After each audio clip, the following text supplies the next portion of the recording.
안녕하십니까. 어제 전해드린 내용 중에서 캘리포니아 주민 81만 명 정도가 지난해 타주로 이사를 갔고 그 가운데 10만 명이 텍사스로 갔다 라는 말씀을 드린 적이 있었는데, 그 부분과 관련해서 이 텍사스에 사시는 구독자께서 댓글을 보내주셨거든요. 좀 소개를 해드리려고 합니다. 먼저 현 상황을 가감없이 전해주신 건데요, 내용을 보면 이렇습니다. 텍사스는 그 스테이트 인컴 텍스가 없어요 라고 하셨습니다. 네, 맞습니다. 텍사스 그렇죠. 뭐 플로리다도 그렇고요. 네바다주, 지금 제가 뭐 라스베가스에 일정 때문에 와서 좀 일주일 있는데, 이곳 네바다주도 그렇고 이 스테이트 인컴 텍스는 없죠. 그 페더럴만 냅니다. 그래서 이제 그분이 말씀해 주시는 게 텍사스도 스테이트 인컴 텍스 없어요. 페더럴 텍스만 냅니다 하시고, 텍사스 집값은 도시마다 차이가 있지만 대체적으로 2배 올랐어요. 최근에 뭐 한 2, 3년을 말씀하시는 것 같아요. 그래도 캘리포니아에 비해서 아직은 2, 3배는 싸요 하셨습니다. 와, 그럼 그 전에 얼마나 쌌길래? 네. 타운하우스가 약 한 40만 달러 정도 하는데, 이제 이것도 역시 지역에 따라서 큰 차이가 있습니다.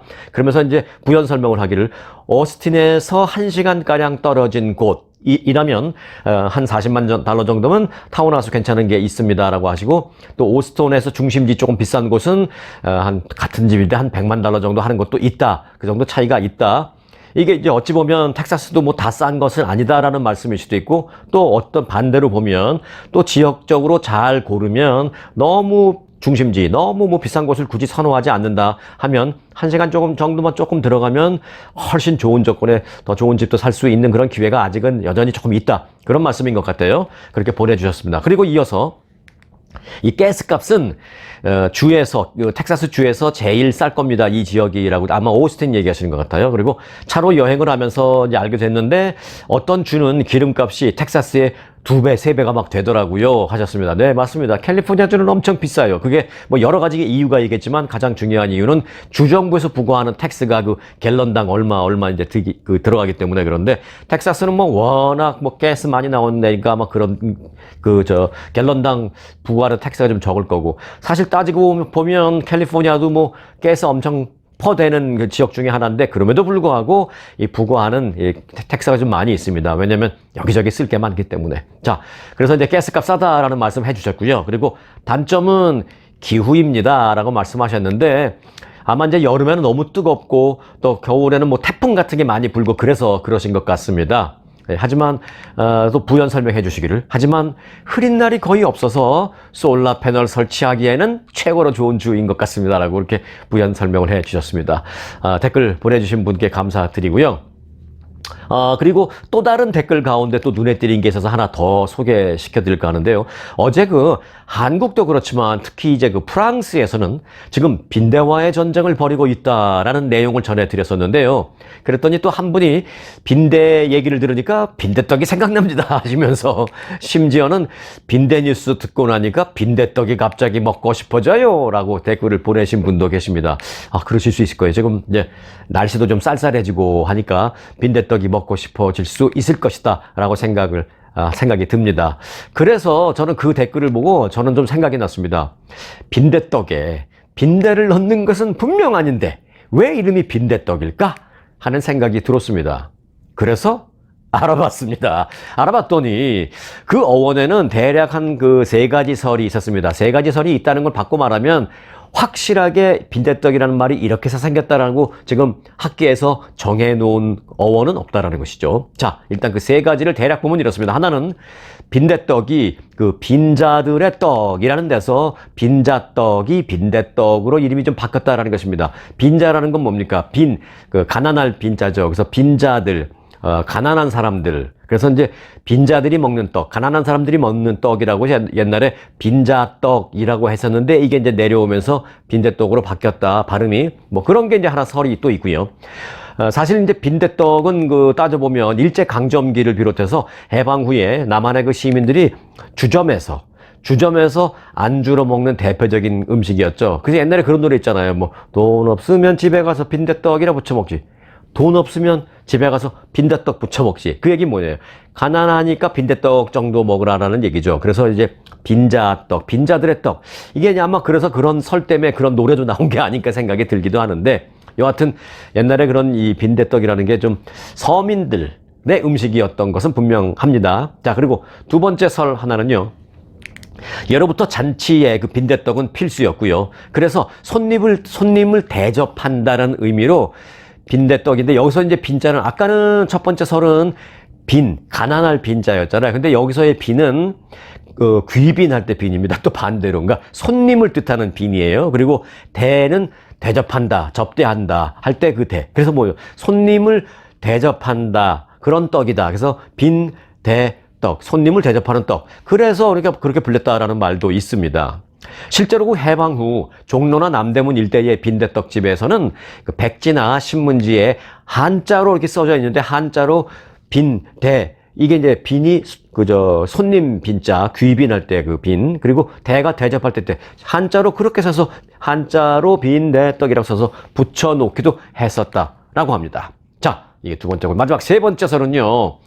밀가루를 기름에 지진 중국 전병을 조선시대에 이게 들여왔는데, 조선시대에 그 중국 전병을 빙자라고 불렀다고 합니다. 빙자. 그래서 이제 빙자떡 하다가 이게 이제 빈대떡 이로 됐다라는 그런 설명도 있습니다.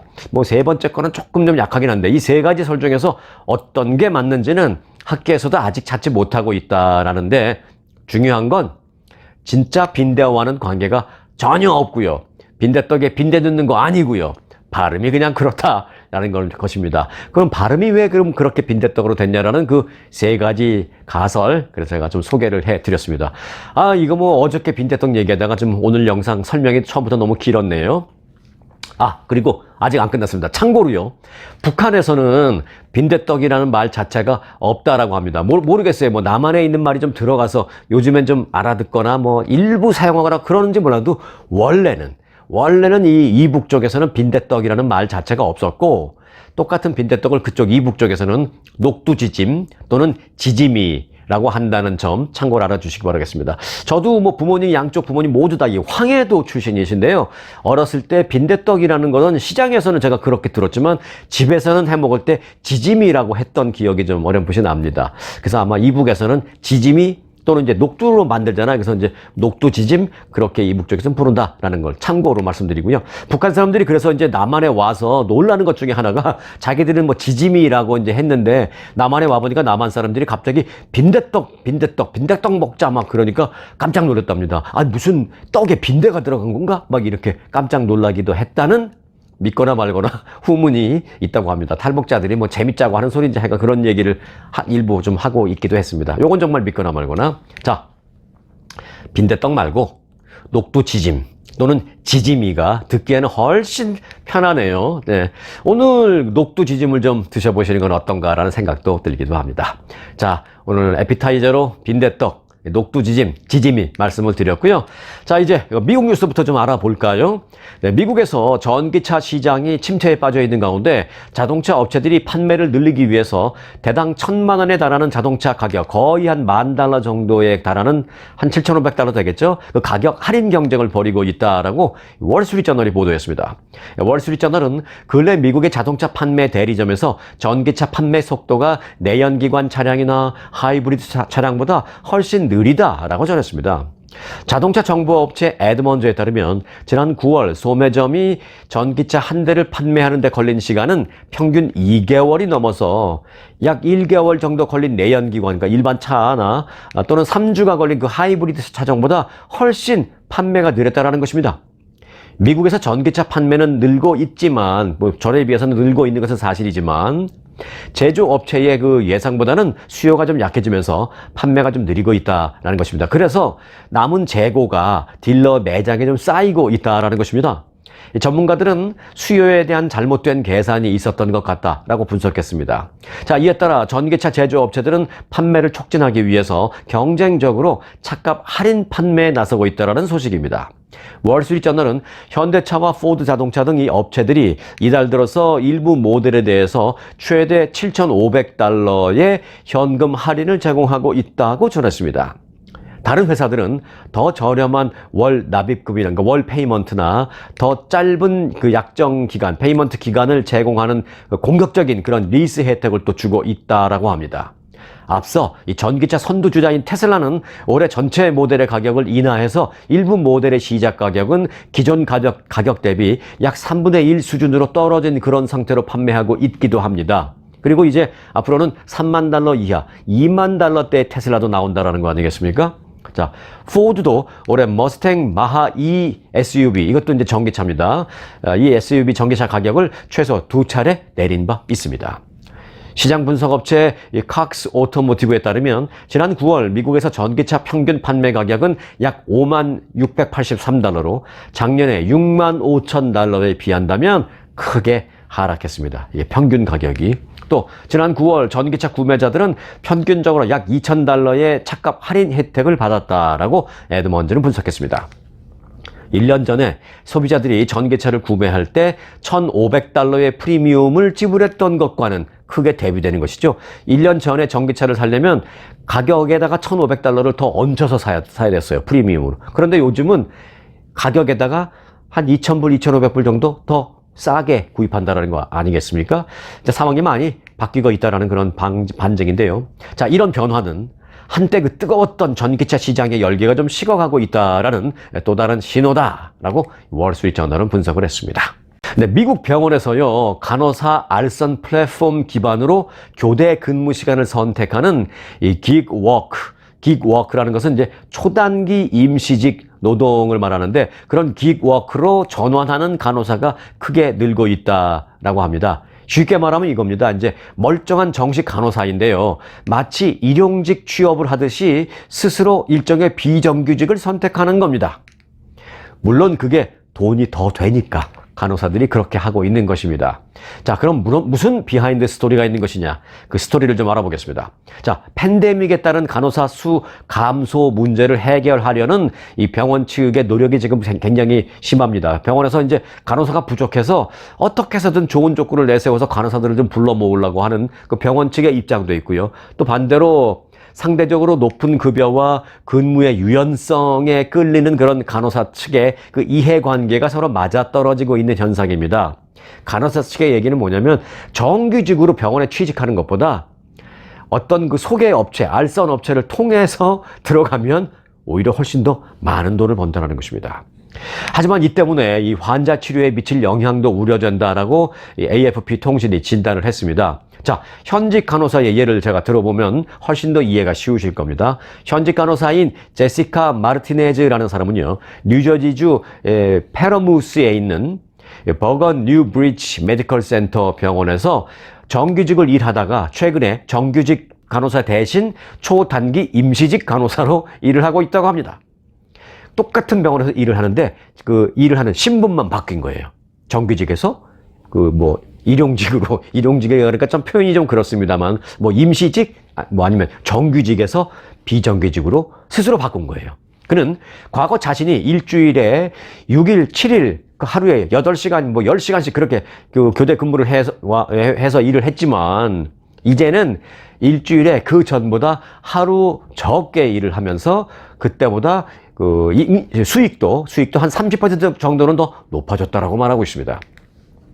정규직을 버리고 초단기 계약직으로 바꾸니까 일주일에 하루 더 놀고도 수입은 30% 더 받으니까 이들이 그렇게 하는 것도 이해는 가긴 합니다. 물론 여기에도 단점은 있습니다. 뭐냐? 베네핏이 없을 수 있다라는 것입니다.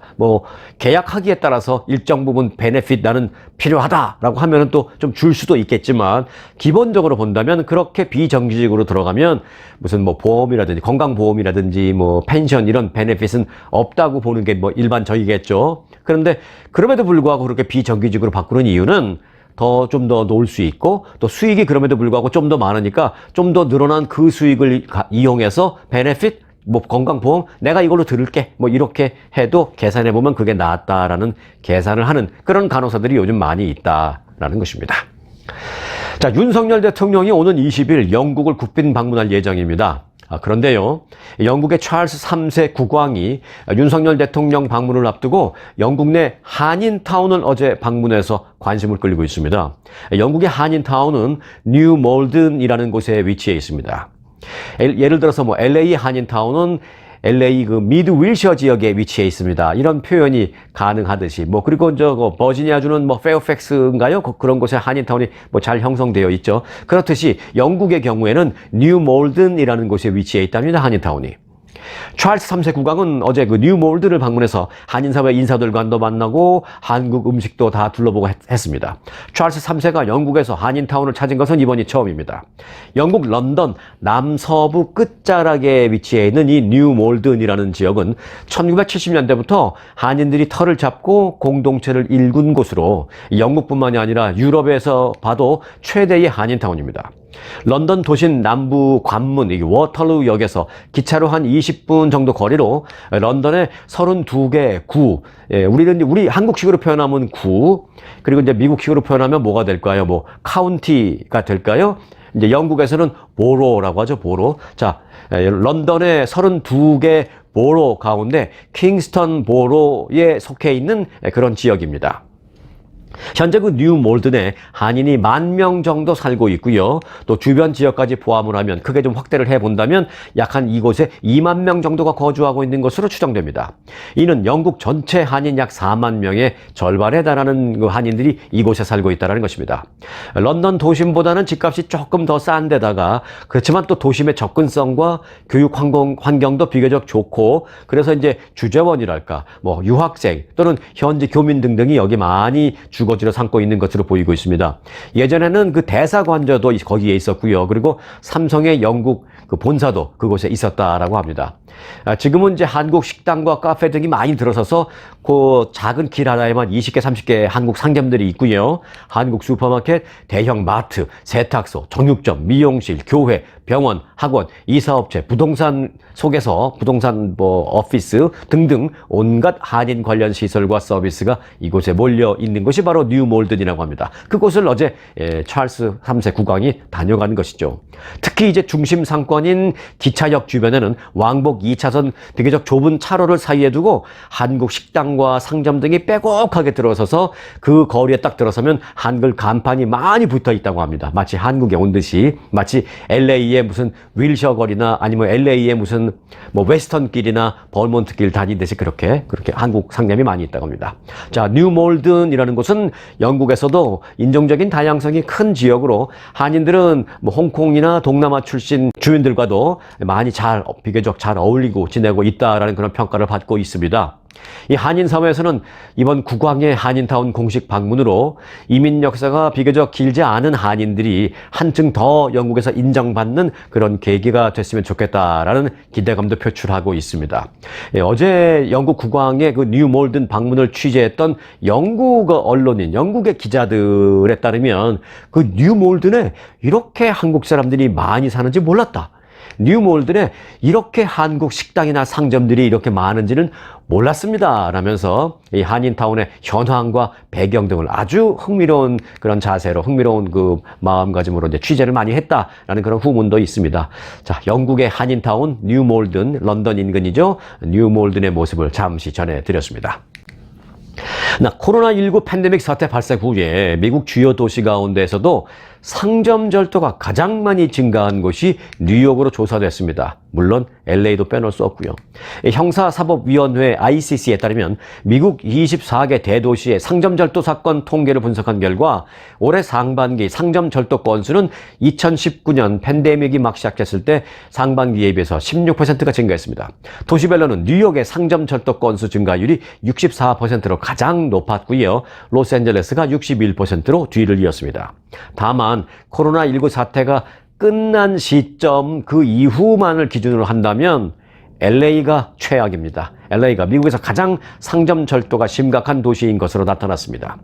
그러니까 지금 현재는 LA가 더 뉴욕 못지않게 최악이라는 얘기입니다. LA의 올해 상반기 상점 절도 건수는 지난해 같은 기간에 비해서 무려 109%나 급증했습니다. 미국의 상점 절도가 기승을 부리면서 미국 소매업계에도 비상이 걸린 상태입니다. 최근 미국 소매협회에 따르면 뉴욕과 LA, 샌프란시스코 그리고 휴스턴 등 미국 4개 도시에서 지난해 절도로 인한 손실 액수가 무려 1,120억 달러에 달한다라고 발표했습니다. 이게 억자가 들어가면 예사롭지 않은 액수잖아요. 네. 이 미국의 4대 도시의 상점 절도로 인한 피해 액수는 1120억 달러인 것으로 발표됐습니다. 미국의 대형 소매 업체인 타겟 기억하시죠? 범죄 증가가 너무 많아서 상점 철도가 너무 많아서 도저히 이 운영을 할 수가 없습니다. 매장 운영을 할 수가 없다라고 해서 미국 내 매장 9곳의 영업을 폐점했잖아요. 중단했잖아요. 이 폐쇄된 매장들을 보면 뉴욕을 포함해서 이 샌프란시스코 등 이 상점 절도로 인한 손실이 큰 지역에 이 폐점된 이 상점들이 많이 위치했습니다. 특히 샌프란시스코가 아주 치명적이었습니다. 바이든 대통령과 시진핑 중국 국가주석이 다음 주 샌프란시스코에서 정상회담을 개최할 것으로 전망되고 있는 가운데 미, 중 양국 국민 간에 서로 상대국에 대한 적대감이 조금 감소하는 것으로 나타났습니다.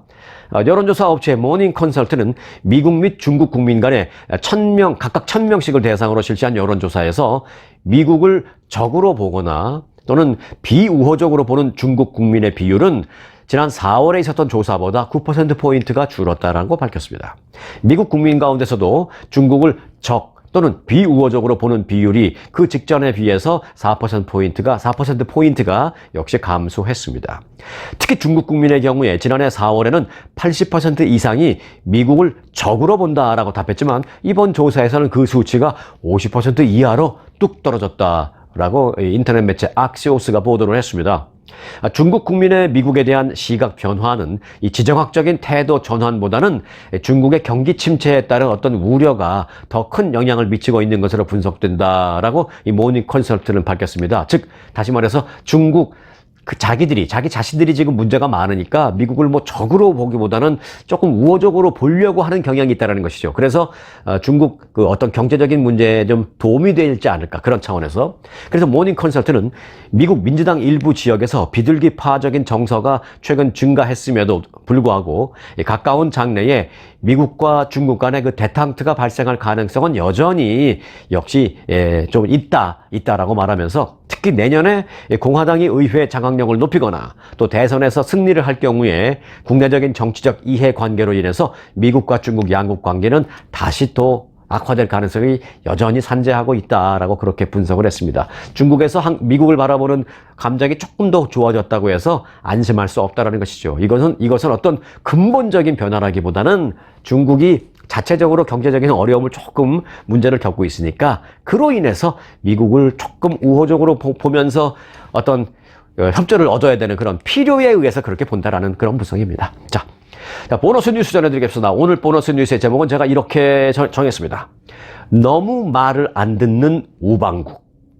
네, 어디를 말하는 것일까요? 힌트를 드리자면 여기서 말하는 너무 말을 안 듣는 우방국은 바로 사실 요즘 이스라엘을 바라보는 미국의 입장입니다. 이스라엘을 말하고 있습니다. 자, 미국과 이스라엘이 공개적으로 파열음을 내고 있습니다. 이스라엘의 자위권 행사를 명분으로 미국은 이스라엘의 팔레스타인 무차별 공격을 용인해 왔습니다. 그러나 이스라엘이 첫 번째 인도주의적인 교전 중단을 하라는 미국의 주문을 지금까지 듣지 않고 있고요. 그리고 전쟁이 끝난 뒤 팔레스타인 가자 지구를 재점령해서 미국이 원하는 중동 질서와 거꾸로 가겠다는 얘기를 자꾸 하고 있고요. 여러 가지 그런 야욕을 이스라엘이 자꾸 드러내면서 미국과 좀 틈이 벌어지고 있다라는 분석입니다. 미국이 휴전을 성사시키라는 그런 국제사회의 압박이 지금 커지고 있습니다. 국제사회가 미국한테 압박을 하는 거죠. 휴전을 성사시켜라. 이스라엘한테 똑바로 말 전하지 못해. 이스라엘한테 국무장관이 3번씩이나 갔는데도 지금 휴전을 이뤄내지 못하고 있는 거야? 지금 이 미국 당신들 뭐 하는 겁니까? 지원만 계속해주면서 말 한마디, 말빨이 그렇게 안 막히고 하면서 지금 국제사회가 미국을 압박하고 있는 것이죠. 그런 상황에서 미국이 이스라엘을 설득할 수 있을지가 전쟁의 판도를 가를 전망이다라는 분석입니다. 자, 존 커비 백악관 국가안전보장회의 소통관은 백악관 브리핑에서 이렇게 말했습니다. 바이든 대통령과 베냐민 네탄야후 이스라엘 총리가 항상 모든 현안에서 같은 위치에 있는 것은 아닙니다. 라면서 우방이라고 해서 모든 단어, 모든 뉘앙스에 다 서로 동의가 되는 것은 아닙니다. 라고 말했습니다. 이 같은 그 날선 발언은, 그러니까 이 얘기는 뭐냐면, 그러니까 우리를 이해해 주세요라기보다는 기자들이 질문을 하고 있는데, 기자들, 당신들의 말에 맞습니다. 이스라엘 진짜 지금 말 안 듣고 있어요. 라는 것을 우회적으로 표현한 거예요. 백악관 조정관이. 자, 이 같은 날선 발언은 네타냐후 총리가 이 가자 지구에 대한 무기한 안보 책임을 지겠다라면서 가자 지구를 사실상 재점령하겠다라는 의사를 내비친 데에 따른 미국의 반응입니다. 못마땅한 반응이죠. 우방이라고 해서 항상 다 공감되고 다 말이 맞는 건 아니더군요. 이렇게 비아냥거리면서 날선 말을 한 거죠. 이는 중동을 안정시키고 중국, 러시아 그 견제에 국력을 집중하려는 바이든 행정부의 구상과는 역행하는 그런 발언이기 때문입니다. 이스라엘이 지금. 이스라엘의 가자지구 재점령은 아랍 국가들이 받아들일 수 없는 방안이기도 합니다. 이스라엘의 이 같은 그 마이웨이는 아랍 국가들을 오히려 더 단결시키고 있는 계기가 되고 있다는 분석도 있습니다. 인질 석방 협상을 놓고도 미국과 이스라엘의 입장이 다릅니다. 지난 7일 인터넷 매체 악시오스는 양국 당국자들의 말을 인용해서 이렇게 보도했습니다. 바이든 대통령이 지난 6일 네타냐후 총리와의 전화통화에서 하마스가 억류한 인질 10명 내지 15명을 석방하는 대신 사흘간 인도주의적인 교전 중단을 하자라고 요구를 했지만 네타냐후 총리가 거절했다라고 보도를 했습니다.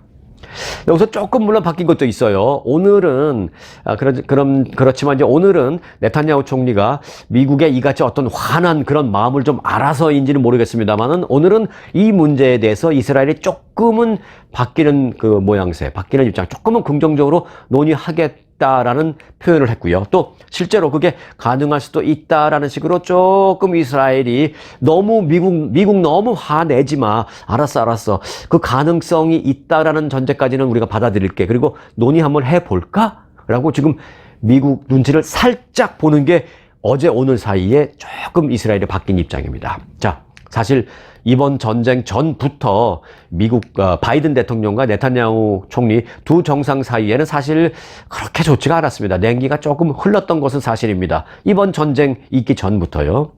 이 둘은 지난 9월 뉴욕에서 열린 유엔 총회를 계기로 양자 회담을 했었는데요. 그때 연말에 네타냐후 총리가 집권을 한 지 약 9개월 만이었습니다. 지난 연말에 네타냐후 총리가 집권을 했죠. 그리고 이제 지난번에 만난 게 그로부터 약 한 9개월이 지난 후였습니다. 그를 백악관으로 초청하지 않았어요. 바이든 대통령이. 나가서 만났죠. 그래서 이제 네타냐후 총리를 백악관으로 초청하지 않은 것을 두고 네타냐후 총리가 상당히 좀 기분 나빠했었다라고 합니다. 이 네타냐후 총리의 극우 행보에 대한 미국의 불만을 반영해서 바이든이 초청하지 않은 것이 아니냐, 백악관으로 불러서 만나지 않고 밖에 나가서 만난 게 아니냐, 그런 분석도 많이 나왔었습니다. 국제사회의 유일한 지원군이자 무기 공급원인 미국의 요구를 이제 이스라엘이 과연 끝까지 마이웨이를 외치면서 거부할 수 있을지는 불투명합니다. 어제 오늘 사이에 조금 변화도 좀 있고요. 하지만 네타냐후는 일단 국내 정치와 관련해서는 이 미국의 눈치를 보기에 너무나 좀 내 코가 석지 아닌 그런 상황에 놓여 있습니다. 미국 말을 들어주기에는 네타냐후 총리가 사실 국내 정치적으로 너무나 상당히 어려운 위치에 있어요. 이 점이 지금 걸림돌입니다. 자신의 집권 연장을 계속하기 위해서 사실상 이스라엘 사법부를 폐지시키는, 이게 사실 이스라엘이 민주주의라고 사실은 더 이상 말할 수도 없습니다. 이제는 미국 바이든 대통령이 지금 못마땅해 하는 것도 그거예요. 지금 전쟁이 터졌으니까 할 수 없이 도와주고 있기는 하지만 전쟁 전부터 못마땅해 하는 것도 이런 것도 있습니다. 네타냐후 총리가 사실상 이스라엘의 사법부를 폐지하는 등의 극단적인 조치를 취하지 않았습니까? 그래서 이번 전쟁 직전에도 이스라엘에서는 젊은이들 중심으로 반정부 시위가 크게 일고 있었습니다. 네타냐후의 사임을 촉구하는 시위도 크게 확산되고 있었습니다. 심지어는 그런 상황 속에서 하마스의 기습 공격으로 전쟁이 발발하니까 이스라엘을 위해서는 예비군 소집에 즉각 응해서 나라를 구하고 싶은 마음이지만 네타냐후 저 사람을 보면, 그 사람의 각종 행보를 보면 정말 국가의 부름을 받아서 응하고 싶지 않은 마음도 생긴다라는 이스라엘 젊은이들이 많이 있었을 정도였습니다. 이처럼 정치적으로 위기에 몰린 네타냐후 총리가 하마스에 대한 복수를 강력하게 원하고 있는 그 이스라엘 시민들 그 민심을 등에 업고 그 복수 맞습니다. 내가 책임지고 앞장서서 복수를 이루어내겠습니다라고 하면서 좀 지지율을 끌어올리려고 지금 하고 있는 거거든요. 그런데 이 미국은 잠깐 너무 그렇게 하지 말라고 하는 거고요. 그래서 네타냐후가 미국 말도 들어야 되겠고 내 지지율도 올려야 되겠고 그러는 와중에 지금 일단은 지금 미국 말 안 듣고 있는 그런 상황이죠. 자, 민심을 등에 업고 자신에 대한 지지율을 반전시키는 돌파구로 미국 말도 안 듣고 그야말로 끝까지 마이웨이를 외치고 있는 네타냐후 총리. 정말 끝까지 마이웨이를 계속 외치면서 그렇게 할 가능성도 물론 배제할 수는 없습니다. 하지만 어제 오늘 사이에 조금 더 입장을 좀 변하는 모습도 있다라는 말씀 거기까지 좀 드리겠습니다. 자, 만약에 그런데 정말 미국말 안 듣고 계속 마이웨이를 외치고 한다면 그 경우에는요, 아랍 국가들이 완전히 결속을 하게 되는 계기를 만들어주게 되는 겁니다. 그래서 아랍 국가들이 참전을 해서 중동 전쟁으로 번지면서 우리가 생각하고 싶지도 않은 그 최악의 시나리오가 나올 수도 있기 때문에 더더욱이 이 문제가 우리가 관심을 갖고 있는 것입니다. 그래서 미국이 말 잘 안 듣는 이스라엘이 지금 더 골치 아프다라는 생각을 하고 있는 이유이기도 합니다. 자, 마이웨이를 외치는 이스라엘을 미국이 과연 어떻게 다룰지가 이번 전쟁의 결과를 좌우할 또 하나의 변수로 떠오르고 있습니다. 자, 오늘 영상은 여기까지입니다. 끝까지 여기까지 함께 해주신 찐 구독자님들께는 특급 감사드리고요. 아직 구독 안 하신 분들에게는 구독 안 하면 손해입니다 라는 말씀을 드리면서 마치겠습니다. 자, 스토리가 있는 뉴스, 송혜코의 스토리 뉴스 마칩니다.